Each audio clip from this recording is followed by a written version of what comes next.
Welcome to the paper discussion session of polynomials. तो हम one by one सारे question solve करते हैं जो आपने कल टेस्ट में सॉल्व किए थे। For reading questions refer PDF, है ना, ये हमेशा बेटा मेंशन होता है और आपको हमेशा पेपर पहले पीडीएफ से पढ़ना चाहिए, क्योंकि आपको पता है गूगल फॉर्म में स्क्वायर वगैरह सब गड़बड़ हो जाता है ना, वो x2 हो जाता है, दिखता नहीं है ढंग से। तो इट्स ऑलवेज एडवाइजेबल, जो फ्रैक्शन होगा वो भी ढंग से नहीं आएगा, सारी फॉर्मेटिंग जो है मैथ्स की वो गड़बड़ हो जाती है। तो मैथ्स का पेपर तो हमेशा ही पीडीएफ से रीड करके सॉल्व करो, हाँ, और फिर उसके आंसर्स आप गूगल फॉर्म में टिक करो। यदि गूगल फॉर्म का है, पीडीएफ भेजना है तो फ़ोटो खींच के पीडीएफ बना करके भेजो, ठीक। ये सब बातें आपको पता है। तो क्वेश्चन नंबर 1 था the degree of zero polynomial. हाँ, बहुत लोगों को समझ में या समझने जैसा एक्चुअली ज़्यादा कुछ है नहीं, इसको याद रखना है आपको। मैंने एक्सप्लेन भी किया था, डिग्री क्या होती है, हाईएस्ट पावर ऑफ वेरिएबल। तो ज़ीरो पोलिनोमियल हम किसको कहते हैं, हम ज़ीरो पोलिनोमियल ज़ीरो को कहते हैं। Zero is known as zero polynomial. तो ज़ीरो के साथ हम x की पावर 10 लिख दें तो क्वेश्चन चेंज होगा? नहीं चेंज होगा, क्योंकि ज़ीरो से किसी को भी मल्टीप्लाई करोगे तो फाइनली आंसर आपका क्या आएगा, ज़ीरो। तो यदि मैंने x की पावर 10 लिख दिया तो डिग्री क्या हो गई, 10। मैंने 101 लिख दिया तो डिग्री 101, आगे 2 लगा दिया, 3 लगा दिया, 4 लगा दिया, कुछ भी नंबर लगाते जाओ, डिग्री चेंज होती जाएगी, है ना।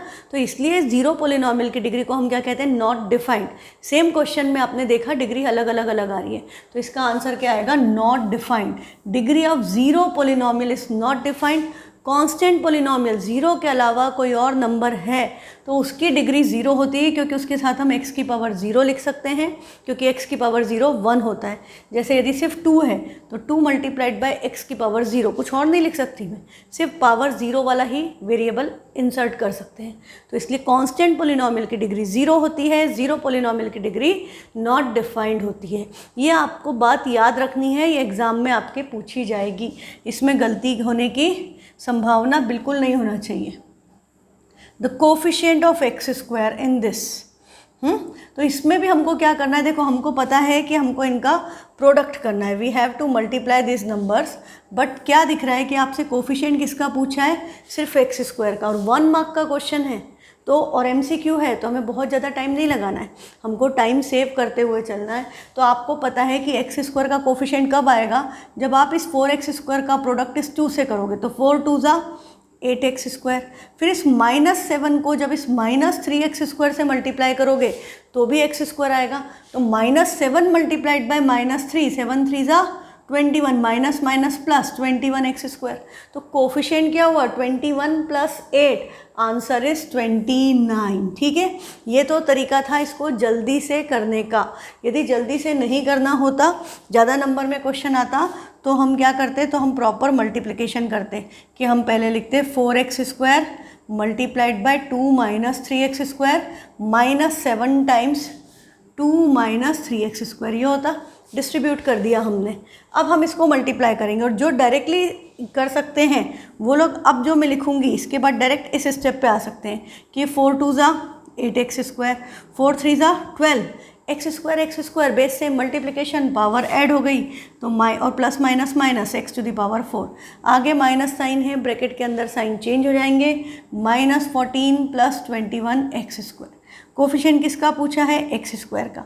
तो एक्स स्क्वायर की यहाँ पे 2 टर्म्स हैं, तो दोनों कंबाइन होंगे, 21 + 8 29x स्क्वायर, आंसर वही आएगा। टाइम कम कैसे लेना ये आपको सिखाया है मैंने, और आपको वो चीज़ें फॉलो करना चाहिए।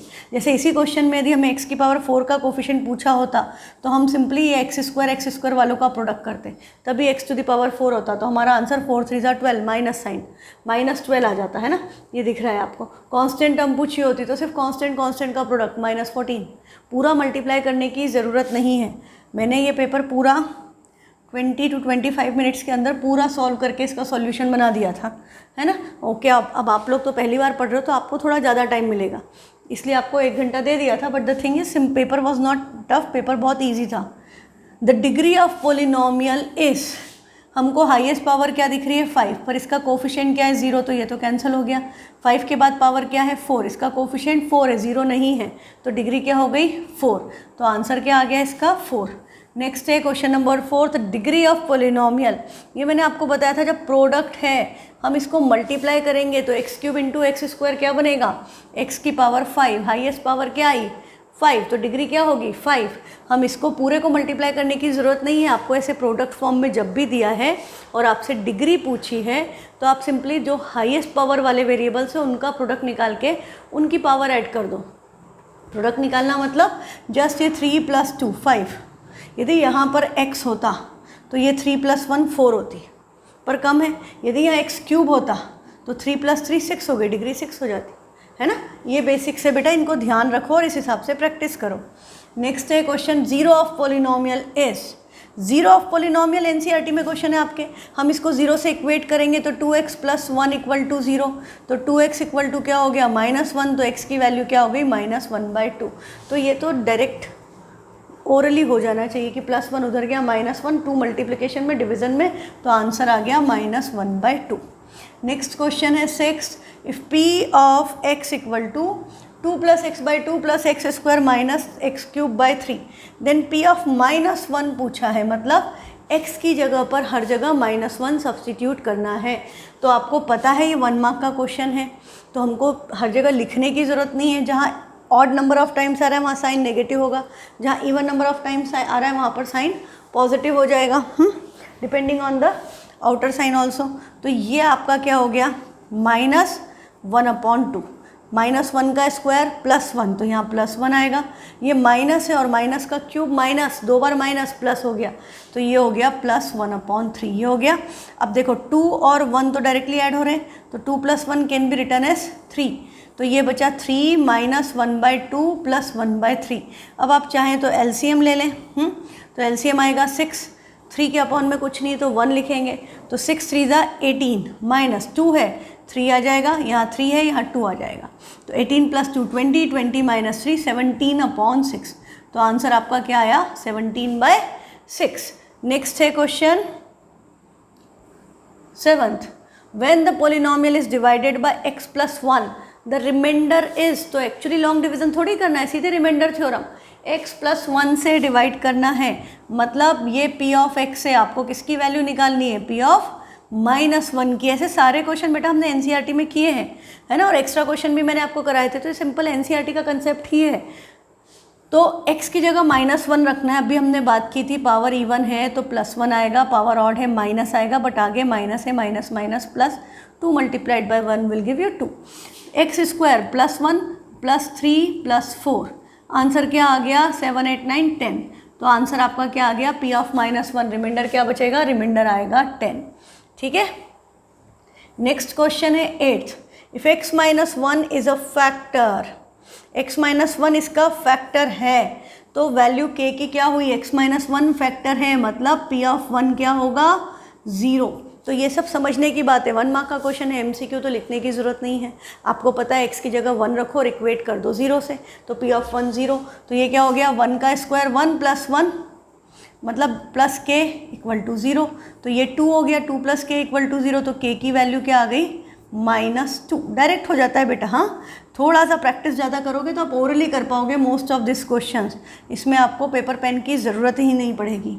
जैसे बोला है the zeros of the polynomial are, इसके zeros x² - 2x, x common लोगे क्या बचेगा x - 2, x = 0 एंड x - 2 = 0, तो 0 क्या आया, इससे आएगा 0 और इससे आएगा 2, तो आंसर है 0, 2, x × x - 2, x - 2 = 0 करेंगे तो x उधर -2 = के उधर ट्रांसपोज होकर +2 हो जाएगा, और x = 0 से 0 आया, तो 2 आंसर्स आर 0 एंड 2।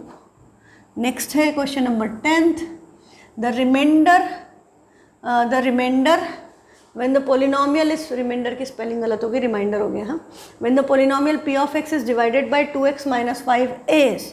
तो ये तो सिंपल आपका कंसेप्ट है। अभी हमने पूछा था कि इसको x - 1 से डिवाइड करा, रिमाइंडर क्या आएगा, है ना, तो हमने x + 1 था तो p ऑफ -1 करा, तो यहाँ पर हमको क्या दिया है, डिवाइडेड बाय 2x - 5, तो 2x - 5 = 0 करोगे तो 2x = 5 होगा, तो x की वैल्यू क्या आएगी 5/2, तो आपको क्या निकालना है p ऑफ 5/2, ये आंसर आना था। ये डायरेक्टली हो जाता है बेटा, -5 उधर गया +5, 2 मल्टीप्लिकेशन में डिनोमिनेटर में, तो p ऑफ 5/2 कैलकुलेट करेंगे तो ही तो रिमाइंडर मिलेगा ना, सिंपल बात है। तो ये आपका हो गया। Next is 11th, if a plus b plus z equal to 0, then a cube plus b cube plus c cube is equal to 3abc। हमने इस पे बहुत सारे क्वेश्चन किए थे, इसका प्रूफ भी एनसीईआरटी में क्वेश्चन में हमने किया हुआ है ना, कि हम क्या करेंगे, किसी भी एक नंबर को इक्वल टू के उधर ले जाएंगे, फिर क्यूब की आइडेंटिटी लगाएंगे, a प्लस बी की जगह वापस c रख देंगे, तो ये हमारा प्रूव हो जाता है कि a cube plus b cube plus c cube minus 3abc equal to 0। तो a cube plus b cube plus c cube की वैल्यू पूछिए तो आंसर क्या आएगा 3abc। तो ये तो डायरेक्ट क्लिक करने के क्वेश्चन थे कि इसका ऑप्शन डी, हाँ टाइम ही नहीं लगना चाहिए था। इसमें आपको लगेगा कि बहुत टाइम लगेगा, पर मैंने आपको क्या बताया था कि P ऑफ 0 निकालना है, तो जहाँ जहाँ x है वो तो 0 हो गए, बचा क्या 2। तो P ऑफ 0 की वैल्यू तो डायरेक्टली क्या आ गई 2। अब P ऑफ 2 रखना है, तो 2 का स्क्वायर 4 माइनस 3 2 6 प्लस 2, तो ये 6 माइनस 6 आंसर क्या आ गया 0। तो P of 0 plus P of 2, तो 2 प्लस 0 आंसर क्या आ गया 2। यदि सब्ट्रैक्टेड होता है यहाँ पर P of 0 minus P of 2 होता तो भी आंसर 2 आता, क्योंकि 0 ऐड करो सब्ट्रैक्ट करो आंसर विल बी सेम। तो इसका आंसर क्या था 2। नेक्स्ट क्वेश्चन है question number 13। If x to the power 501 plus x to the plus 501 is divided by x plus 1, the remainder is, actually division करने नहीं बैठना है, रिमाइंडर थ्योरम अप्लाई करना है, x प्लस 1 से डिवाइड करना है, तो x की जगह क्या रखेंगे -1। हमको क्या कैलकुलेट करना है P ऑफ -1, तो -1 की पावर 501।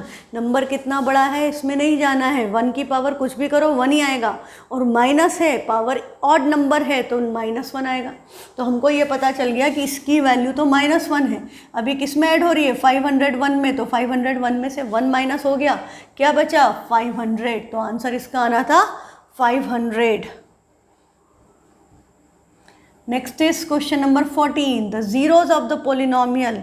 ये इतना आसान प्रश्न है कि आपको फैक्टराइजेशन क्यूबिक पोलिनोमियल का करके दिया हुआ है, इसमें गलती होनी नहीं चाहिए, पर एक दो लोगों ने इसमें भी मिस्टेक कर दी है।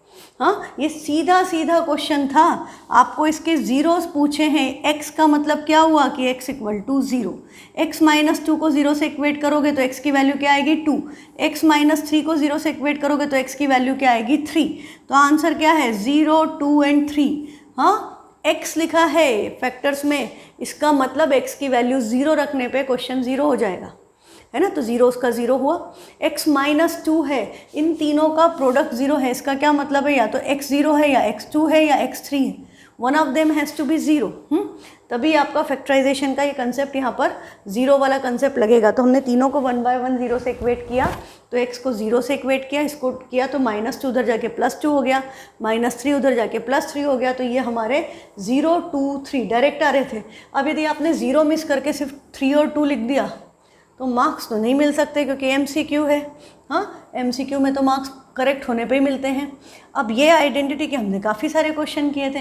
If x plus y plus 2 equal to 0, then x cube plus y cube plus 8 क्या है, 8 can be written as 2 cube. x cube plus y cube plus 2 cube की वैल्यू पूछी है, तो आप देखो कि ये क्वेश्चन कौन सा है, a plus b plus c 0, then a cube plus b cube plus c cube की वैल्यू क्या थी 3abc। तो हमको इसमें इसकी वैल्यू डायरेक्टली किस में सब्स्टिट्यूट करनी थी, 3, a की जगह x, b की जगह y, c की जगह 2, तो 3x इंटू वाई इंटू 2, 3 और 2 मल्टीप्लाई हो गए 6xy, तो आंसर सीधा क्या आया 6xy। इनमें टाइम लगना ही नहीं चाहिए यदि आपको कंसेप्ट क्लियर है। हाँ, तो यही क्वेश्चन आपके ज़्यादा नंबर में भी आते हैं, ज़्यादा में आते तो आप प्रूव करते हो, कम में आए तो सीधे आप अप्लीकेशन करोगे उसकी कंसेप्ट की। Next is one of the zero of the polynomial is, इसमें से एक ज़ीरो कौन सा है, मतलब आपको इसको क्या करना है फैक्टराइज करना है, फैक्टराइज करके आप ज़ीरो निकालोगे, है ना। तो देखो सिंपल सी बात, ये x square minus 4x plus 4, 4 किसका स्क्वायर है 2 का, तो ये एक्स स्क्वायर प्लस 2 स्क्वायर। अब बीच वाली टर्म x का भी स्क्वायर है 2 का भी स्क्वायर है, तो 2ab रख के देखें, 2ab में वैल्यू सब्स्टिट्यूट करके, तो 2 into x into 2, 2 2 4x match हो रहा है। ओरली कर सकते हो आप इसको। तो ये आपका आइडेंटिटी कौन सी बन रही है, x माइनस 2 होल स्क्वायर, ये हो गई। तो इससे x की वैल्यू क्या आएगी 2, दो सॉल्यूशन आएंगे, दोनों की वैल्यू क्या होगी 2, 0 क्या हुआ x इक्वल टू 2, 2, तो आंसर आ गया 2। हाँ, ये सिंपल आपको यही करना था, इसमें और कुछ भी नहीं था, देख के ही पता चल जाता। अब भाई ये क्वेश्चन में किसको कन्फ्यूज़न है, x प्लस 1/x इज़, ये क्या है 1/x, मतलब x की पावर क्या हो गई -1। तो हम ऐसा थोड़ी लिख देंगे कि this is a polynomial of degree -1। Polynomial की डिग्री माइनस में होती है क्या? पोलिनोमियल की डिग्री तो सिर्फ पॉजिटिव होती है, नेगेटिव होती नहीं, ज़ीरो होती है। हमने करा है कांस्टेंट पोलिनोमियल की डिग्री ज़ीरो पोलिनोमियल की डिग्री नॉट डिफाइंड, और बाकी सबकी डिग्री जो होगी पॉजिटिव होगी। नेगेटिव है तो पोलिनोमियल नहीं है, डिग्री फ्रैक्शन में है तो पोलिनोमियल नहीं है, है ना। ये तो आपकी एक एनसीईआरटी की फर्स्ट एक्सरसाइज में कंसेप्ट है। तो कंसेप्ट याद रखना है बेटा पोलिनोमियल्स में। क्वेश्चन याद रख के फ़ायदा नहीं होगा। क्वेश्चन याद रखोगे तो वही क्वेश्चन आया तो कर पाओगे, दूसरा घुमा के दे दिया तो आप गड़बड़ कर दोगे। आपको कंसेप्ट पकड़ना है कि यदि फ्रैक्शन में है डिग्री पावर वेरिएबल की तो पोलिनोमियल नहीं है, नेगेटिव है पावर वेरिएबल की तो पोलिनोमियल नहीं है, है ना। ये सिंपल सी बात याद रखिए। हालांकि मैक्सिमम लोगों ने करेक्ट किया है, पर एक आध बच्चे ने गलत किया है, इसलिए मैं ये बात समझा रही हूँ अच्छे से। नेक्स्ट इज, अब ये सेक्शन ए ख़त्म हो गया। हाँ, section b, first question, the expanded form of x plus 1/3 देखो ऑप्शंस दिए हुए हैं। ऑप्शन नहीं होते तो हम क्या करते, हम इसको आइडेंटिटी से खोलते, कौन सी, a plus b whole cube. इसकी आइडेंटिटी क्या होती है, a cube plus b cube plus 3ab into a plus b भी लिख सकते हो, पर एक्सपेंडेड फॉर्म में लिखना है तो एडवाइजेबल क्या होगा, a cube plus b cube plus 3a² plus 3ab²। ये है ना ज़्यादा आसान। हालांकि इस वाले पर्टिकुलर केस में ये भी इजी है। a की जगह क्या है x और b की जगह पे क्या है 1/3, सब्स्टिट्यूट कर दें वैल्यू तो a क्यूब मतलब x क्यूब, b क्यूब मतलब 1/3 का क्यूब, 1 का क्यूब 1, 3 का क्यूब याद हो चुका है अभी तक 27 plus 3x², b is 1/3 plus 3x into 1/3 का स्क्वायर, 1 का स्क्वायर 1, 3 का स्क्वायर 9। ज़्यादा मार्क्स में आता है तो हम सब लिखते पहले, फिर मल्टीप्लाई करके सॉल्व करते, पर 2 मार्क्स का क्वेश्चन है, जल्दी कर सकते हैं। ये 3 से ये 3 कैंसिल, 3 1 ज़ा 3, 3 3 ज़ा 9, तो क्या आ गया x cube plus 1/27 plus x² plus 1/3, ये आ रहा है। ये टर्म्स बची। अब आप देखो कि ये किस में है, ऑप्शंस में। तो x क्यूब तो सब में ही है, 1/27 सब में है, पर इसमें नेगेटिव है, ये ऑप्शन आपका क्रॉस हो गया। प्लस 1/27 है, फिर आपका इधर क्या है x² और 1/3, हाँ x² प्लस 1/3 और x भी आएगा, हाँ x लिखना मैं भूल गई, ये x भी तो आएगा 1/3x, x² प्लस 1/3x। तो यहाँ 1/3x नहीं आएगा, x² प्लस 1/3x, तो ये भी कैंसिल हो गया। बचा ये वाला करेक्ट है, यहाँ पर माइनस साइन आ गया और यहाँ पे 3 भी है, तो ऑप्शन क्या आया x cube plus 1/27 plus x² plus 1/3x। तो इट वॉज सिंपल। हमने बहुत सारे क्वेश्चन किए थे क्यूब की आइडेंटिटी के, तो सिंपली वही कंसेप्ट लगाना था और ऑप्शंस दिए थे तो और आसान हो जाता है कि आपको कन्फ्यूज़न नहीं होता कि क्या हो रहा है। अब देखो कितना आसान क्वेश्चन है। One of the factors of 125x³ minus 8y³, तो 125x³ माइनस 8y³ 125 को हम क्या लिख सकते हैं 5 का क्यूब, तो this can be written as 5x³ and 8 तो आपको पता ही है 2 का क्यूब है, तो हम इसको लिखेंगे 2y का क्यूब। ठीक है, तो कौन सी आइडेंटिटी लग रही है, आइडेंटिटी लग रही है a³ माइनस b³। अब इसकी आइडेंटिटी क्या होती है a minus b into a² plus b² plus ab, है ना। तो a क्या है हमको पता चल रहा है, a तो 5 है, 5x है, और b क्या है 2y, तो 5x माइनस 2y आया। अब हमने यदि ऊपर नज़र डाली तो हमें सेकेंड नंबर पे 5x माइनस 2y मिल गया, तो काम खत्म हो गया ना। वन ऑफ द फैक्टर्स मतलब, अच्छा दूसरा भी निकाल ही लेते हैं। दूसरा 5x का स्क्वायर डायरेक्ट कर दूँ, 25x², 2y का स्क्वायर 4y², इनका प्रोडक्ट प्लस 5 2 ज़ा 10xy, ये आ रहा है। तो हमको ऊपर क्या दिख रहा है, ये दिख रहा है इधर 25x² 4y² है सिर्फ, पर संग में 10xy नहीं है। प्लस 10xy होता मतलब आपके दो फैक्टर्स क्या हुए, एक 5x माइनस 2y, एक 25x² plus 4y² plus 10xy। इनको आगे पीछे लिख सकते हो कि 25x² plus 10xy plus 4y², ये दो ब्रैकेट प्रोडक्ट फॉर्म में हैं, तो यही फैक्टर हैं। आपसे पूछा वन ऑफ द फैक्टर मतलब दो में से कोई भी एक, जो ऑप्शन में हो। तो ऑप्शन में हमको क्या दिख रहा है, ऑप्शन में हमको 5x माइनस 2y दिख रहा है। तो आंसर क्या हो गया, 5x minus 2y। Basic concept वही है कि आप फैक्टराइज करते और फिर आप इसको कंपेयर करते, आपको पता चल जाता answer. Next is the coefficient of x in the expansion of. अब देखो कम मार्क्स का क्वेश्चन था, x प्लस 3 का क्यूब। तो हमें आइडेंटिटी तो पता है ना कि a plus b whole cube में क्या होता है, a cube plus b cube plus 3a square b plus 3ab square, ये आइडेंटिटी होती है। अब हम यहाँ देखें x कहाँ पर है, a की जगह पर, और हमसे क्या पूछा है, कोफिशिएंट ऑफ x। तो जहाँ सिर्फ a आ रहा है मुझे सिर्फ वो टर्म कैलकुलेट करनी है ना। यदि मुझे x का नहीं पूछा होता तो x क्यूब का पूछा होता तो ये वाला, x स्क्वायर का पूछा होता तो जहाँ a स्क्वायर आ रहा है सिर्फ वही टर्म कैलकुलेट करनी है। तो यदि आप मेंटली कर सकते हो तो बहुत अच्छी बात है, अदरवाइज आप पूरा निकालो, नहीं तो आपको पता है आपको 3ab स्क्वायर में वैल्यू रखना है। a x है, b 3a, 3 का स्क्वायर 9, तो आंसर क्या आ गया 27x। तो x का कोफिशिएंट क्या हुआ 27, है ना। ये डायरेक्ट कम मार्क्स में क्वेश्चन करने का तरीका। ज़्यादा नंबर में आ जाता तो आप क्या करते, तो आप यहाँ पर सब में वैल्यू सब्स्टिट्यूट करते। देखो ये होता x क्यूब, ये होगा 3 का cube plus 3x square into 3 plus 3x into 3 का स्क्वायर। तो ये क्या हुआ x क्यूब, 3 का cube 27 plus 3 into 3 9x square plus 3 का स्क्वायर 9 3 ज़ा 27x, ये आ गया। अब आप देखोगे x का कोफिशिएंट तो भी आंसर तो वही आएगा। क्वेश्चन कम मार्क्स का था, गूगल फॉर्म में ही MCQ पे टिक करना था, सॉल्यूशन नहीं भेजना था, तो जल्दी कर सकते थे। जिनको लग रहा हो बहुत लंबा पेपर था, 23 क्वेश्चंस थे, but most of the questions were very easy कि आप उनको देख के ही कर सकते हो। One of the factor of 8a cube minus b cube minus 12a square b plus 6ab square, इसका एक फैक्टर हम सिंपली फोकस करें, 8a क्यूब को हम क्या लिख सकते हैं 2a का क्यूब, b क्या है b का क्यूब। अब a क्यूब b क्यूब दिख रहा है तो और माइनस वाला है तो आइडेंटिटी क्या होती है 3a square b minus 3 into 2a का square into b plus 3 into 2a into b square. ये दिख रहा है हमको, तो हमको क्या पता चल रहा है कि ये 2 का स्क्वायर 4, 4 3 ज़ा 12a स्क्वायर भी आ रहा है, ये 3 2 ज़ा 6ab स्क्वायर, सब कुछ मैच हो रहा है। देखते ही पता चल जाएगा जब आप बहुत प्रैक्टिस करोगे। तो ये आपका क्या है 2a minus b whole cube, ये आइडेंटिटी है। तो इसके सारे फैक्टर्स क्या आएंगे 2a minus b 2a minus b 2a minus b। तो आपसे पूछा है one of the factor is 2a minus b, और कुछ हो ही नहीं सकता। ये सिंपल कंसेप्ट था एकदम।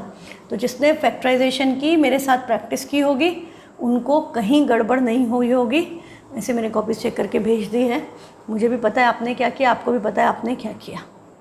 अच्छा भैया यहाँ पर एक थोड़ी सी मिसप्रिंट हो गई थी, यहाँ x है।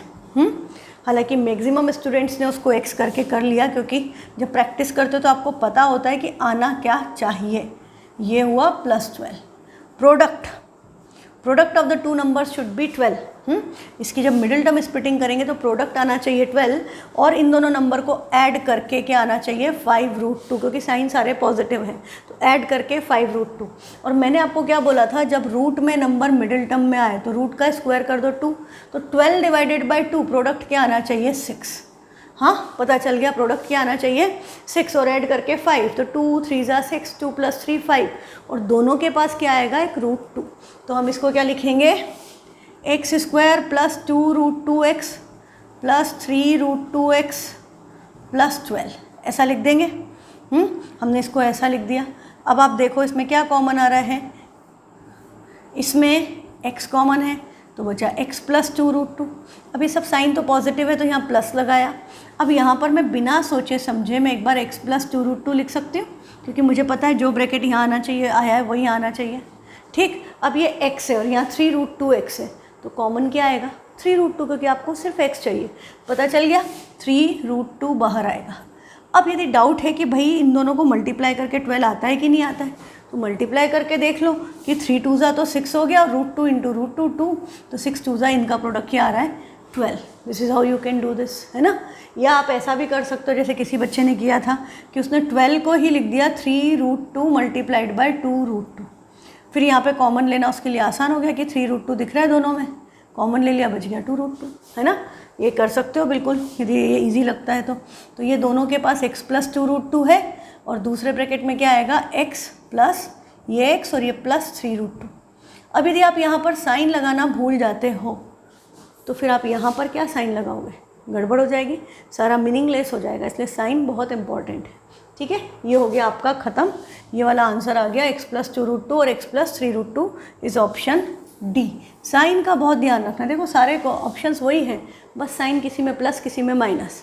हाँ, यहाँ पे दोनों माइनस में है, एक माइनस में है या 3√2 वाला माइनस में है, तो थोड़ा सा केयरफुल रहोगे तो कोई कन्फ्यूज़न नहीं होगा। इसका सॉल्यूशन भेजना था आपको, और लास्ट क्वेश्चन लॉन्ग डिवीज़न का, उसका सॉल्यूशन भेजना था। तो लॉन्ग डिवीज़न में हम simply 3x⁴ minus 4x³ minus 3x - 1, अब हम इसको डिवाइड कर रहे हैं किससे, x - 1 से। अच्छा, मैं ओवरऑल बात कर रही हूँ, हाँ, सबके हिसाब से बहुत मैक्सिमम बच्चों ने बहुत अच्छा पेपर किया है, बढ़िया किया है, कोई गलती नहीं है, बट कुछ लोगों ने हर जगह पे कहीं ना कहीं कंसेप्ट्स में मिस्टेक की है। ये क्वेश्चन में भी बिकॉज सॉल्यूशन था, आपने किया, भेजा, तो जो मिस्टेक्स हुई है वो मैं आपको बता देती हूँ। पहली बात तो ये अरेंज्ड है, तो इसमें अरेंज करने का तो कोई ज़रूरत नहीं थी। दूसरी बात, 3x⁴ है, किससे मल्टीप्लाई करेंगे ये सबको पता है, ये मुझे पता है, इसमें किसी को कन्फ्यूज़न नहीं है। तो ये 3x³ हो गया, मल्टीप्लाई किया 3x⁴ - 1 मल्टीप्लाइड बाय दिस, तो -3x³। फिर हमने क्या किया, साइन चेंज। अब मैं बहुत बार बोल चुकी हूँ, साइन नीचे लिख करके चेंज किया करो ताकि कन्फ्यूज़न ना हो। अब ये -4x³ + 3x³ है, तो क्या बचेगा, -x³। साइन आपने उठा के प्लस लिख दिया तो सारा गड़बड़, क्योंकि आगे का मल्टीप्लिकेशन आप प्लस से कर दोगे जबकि माइनस से करना है, तो सब गड़बड़ हो जाएगी। बेटा बहुत केयरफुल रहो साइन में, हाँ। और ऊपर से हमने कॉपी किया -3x - 1। अभी -x³ है, ये +x है, तो -x² टाइम जाएगा। अब इसको मल्टीप्लाई करेंगे तो ये -x³ -1 × -x² क्या आ गया, +x²। अब यहाँ ऊपर तो x² की टर्म ही नहीं थी, देखो मैंने x³ के बाद x² नहीं था तो थोड़ा गैप दे के वो लिख दिया। यदि आपने ऐसा नहीं किया है, आपने ये 3x यहीं पर लिख दिया है, इसको -3x को यहीं लिख दिया है, तो कोई बात नहीं। हाँ, आप पर ये ध्यान रखो कि अभी पहले तो साइन चेंज होंगे डिनोमिनेटर के, तो ये प्लस हो गया, ये माइनस हो गया, नंबर 1। नंबर 2, ये तो कैंसिल होना ही होना है, ये तो हमारा सिस्टम ही कि हम इसको कैंसिल करते हैं।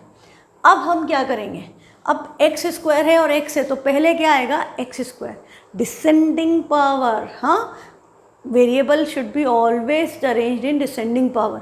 यदि प्रोडक्ट में कोई ऐसा नंबर आ गया जिसकी डिग्री ज़्यादा है, तो मैं इसको यदि -3x - x² - 1 लिख दूंगी तो दिस इज़ रॉन्ग, मेरा डिवीज़न आगे का सारा गड़बड़ हो जाएगा। मुझे क्या करना पड़ेगा, मुझे पहले higher degree that is -x² -3x - 1 लिखना पड़ेगा। हाँ, ये बात ध्यान रखना, कई लोगों का इस स्टेप पे जाके गड़बड़ हुआ है कि माइनस नहीं लगा और फिर साइन यदि सही भी कर दिया तो x² लिख दिया प्लस का, माइनस आना चाहिए, तो फिर आगे रिमाइंडर वगैरह गलत हो गई बेटा। अभी -x² है, ये +x है, तो -x टाइम गया, ये हो गया -x² minus minus +x, sign change, plus minus ये कैंसल, और ये -3x - x क्या हो गया, -4x - 1। अब इधर भी x है, इधर -4x है, तो -4 टाइम जाएगा। यदि आपने यहाँ पर साइन गड़बड़ कर दी और आपने इसको 2x लिख लिया तो आपका 2 टाइम्स जाएगा, फिर आपका रिमाइंडर 3 आ जाएगा, गड़बड़ हो जाएगी, है ना, या 2 आ जाएगा, तो ये ध्यान रखो। अब ये होगा -4x minus minus +4, sign change, plus minus ये कैंसिल, -1 - 4 ऐड होंगे, ये आया -5। अब दूसरी बात समझने की क्या है कि जो आखिरी में बचता है इसको रिमाइंडर कहते हैं, और जो ऊपर आता है इसको कोशेंट कहते हैं। एक दो लोगों को कन्फ्यूज़न है, तो ये बात ध्यान रखो। दूसरा, यदि हमने डिवीज़न किया और ये चीज़ यहाँ लिखी ही नहीं और सीधे लास्ट में लिख दिया, ये सब तो सही कर रहे हो, पर यहाँ कोशेंट लिखा ही नहीं, कोशेंट हमेशा ऊपर ही तो लिखते हैं डिवाइड करते हैं, तो ये चीज़ फॉलो होनी चाहिए, ऐसी गड़बड़ नहीं करना है। तीसरी बात, हमने यहाँ पर जब कॉपी में किया है, हमने PDF में सब कुछ करेक्ट किया, और जब हमने MCQ में वहाँ पे आंसर लिख दिया कई लोगों ने, और उसमें आप गलत लिख रहे हो, रिमाइंडर की जगह कोशेंट की जगह रिमाइंडर, तो बेटा यदि ये क्वेश्चन मैंने PDF ना मंगवाया होता तो आपका 3 नंबर की बजाय आपको 1 ही नंबर मिलता कि भाई लॉन्ग डिवीज़न तो सही किया है पर आंसर गलत है, या 1.5 नंबर 2 नंबर, टीचर की मर्ज़ी है ना। तो don't commit such mistakes, they are easily avoidable. और यदि MCQ एग्ज़ाम है, हाँ, उसमें अटेम्प्ट ज़रूर करना चाहिए, उसमें कोई भी क्वेश्चन अनअटेम्प्टेड नहीं छोड़ना चाहिए कि हो सकता है आपको बाय चांस नहीं भी आता है क्वेश्चन। ऐसे तो सारे पढ़ाए हुए थे, यदि आपने साथ में प्रैक्टिस किए तो इट वाज वेरी इजी। यदि आपको नहीं भी आता है, आपने छोड़ दिया तो 0 ही मिलेंगे, पर यदि आपने टिक किया और हो सकता है आप सही पे टिक कर दो, तो यदि सही पे टिक कर दोगे तो मार्क्स मिल जाएंगे, नहीं तो 0 तो मिल ही रहे थे। गलत टिक करने पे कट तो नहीं, नेगेटिव मार्किंग तो है नहीं, तो 0 तो तब भी मिल जाएंगे। तो हमेशा टिक करना चाहिए। क्योंकि एक बच्चे की कॉपी मैंने देखी 10th में, उसने MCQ अटैम्प्ट ही नहीं किए। तो ऐसा नहीं करना है, MCQ should be always attempted. क्या फ़र्क पड़ेगा, आप छोड़ रहे हो तब भी तो पता चल रहा है ऐसे कुछ नहीं आता। अटैम्प्ट करोगे 2-3 सही हो जाएंगे, मार्क्स मिल जाएंगे, स्कूल एग्जाम्स के लिए, बोर्ड्स के लिए, सबके लिए। हमेशा ध्यान रखो, MCQ should be always attempted, कभी भी अनअटेम्प्टेड नहीं छोड़ना है। तो अब हम इसमें क्या लिखना था, इसमें आपको the quotient equal to 3x³ - x² - x - 4 and remainder is -5। बस ये इतना सा करने पे आपको मिल जाते 30 आउट ऑफ 30। ठीक है, highest is 28 in this test, that's very good. अक्षच के आए हैं हाईएस्ट, फिर 25 के ऊपर हैं कई बच्चे। तो थोड़ा सा प्रैक्टिस करो, और जो भी क्वेश्चन आपने गलत किए थे उसको वापस से करो, है ना। उस कंसेप्ट को कंसोलिडेट करो, ब्रेन में अपने याद रखो कि ये क्या है, और वापस से पेपर सॉल्व करो पूरा। जिसमें जिसके भी जिस क्वेश्चन में कटे हैं, यदि आपके 28 भी आए तो 2 मार्क्स आपने कहीं लूज़ किए हैं, तो वो 2 नंबर कहाँ कटे हैं उस पर फोकस करो। उस टाइप के और क्वेश्चंस मैंने क्वेश्चन बैंक भेजी भी थी, हमने क्वेश्चन भी करे थे, उसको वापस से सॉल्व करो बेटा, है ना। तो मिलते हैं कल नेक्स्ट क्लास में। Thank you.